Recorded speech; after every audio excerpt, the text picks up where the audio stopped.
Hi guys, firstly thank you so much for watching How the Russos Fixed Iron Man last week. The response was absolutely phenomenal and me and Chris couldn't be happier. One of the points I made in that video was that I thought Pepper should die at the end of Iron Man 3, and a few of you commented saying that you didn't necessarily agree with that because you thought it was fridging the character. Now if you don't know what fridging is, it essentially... I don't know that. I didn't say Alexa, did I? Now, if you don't know what fridging is, it's a term that came out of a meme which came out of a website called Women in Refrigerators, which was started by Gail Simone. And what it referred to was the way in which female characters in comic books were often murdered brutally to service a male character and to motivate the plot. So in short, it kind of refers to an act usually perpetrated by the villain in which the female character might be maimed or brutalized or even killed in service of upsetting the hero and pushing them to complete their hero's journey.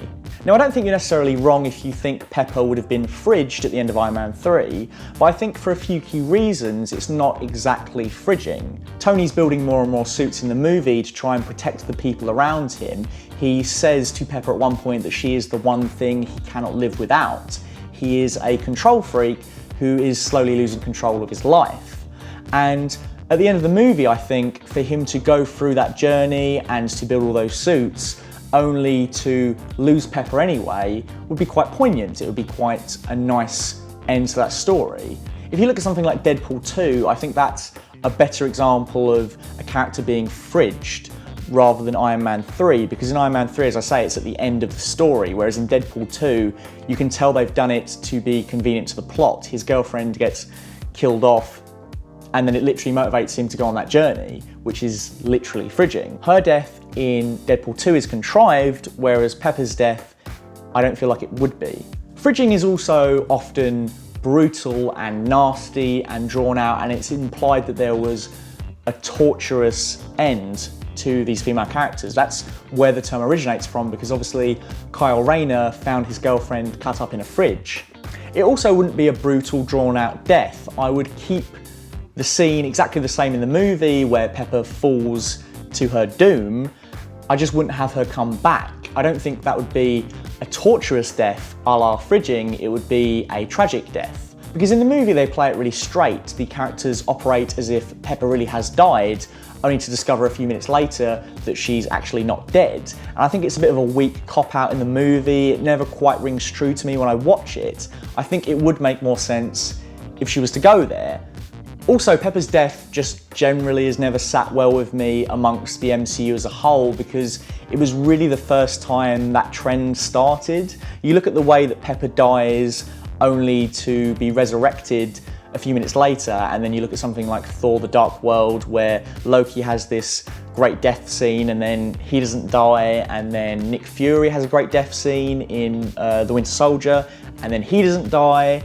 You look at all three of those characters, and what do they really contribute to the MCU post their fake-out deaths?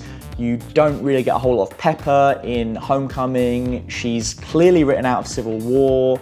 Nick Fury doesn't need to be in Age of Ultron at all. In fact, I think it undermines what happens in Winter Soldier. Wouldn't it have been so much cooler to see the Captain Marvel trailer and see 90s Nick Fury, and you would have been like, wow, I haven't seen Nick Fury since he died in 2014 in The Winter Soldier. It's cool that we get to see that character again via a prequel. Whereas instead you're kind of like, well, he's already alive, so it's kind of cool that I see him with two eyeballs. It's not that great, it's not that exciting.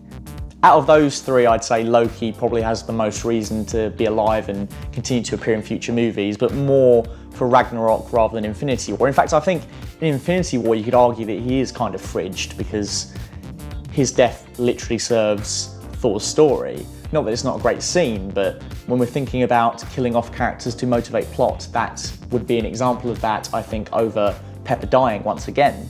Of course, Pepper definitely has at least one more appearance in the currently untitled Avengers 4, so she might be used really well in that, and I might eat my words, but I think at the time when Iron Man 3 came out, it was definitely the best decision. If you'd still like to chat about it a bit more, and you still think I might be wrong, which is fine, I'd love to hear from you, so please leave a comment and let's chat. I'll be sure to respond, unless there are loads of comments, in which case I will try my best to respond to all of them. And you know, if there's only like 3 comments, obviously I'll respond to all of them because I've not got much on this evening, and it'll be nice to hear from you.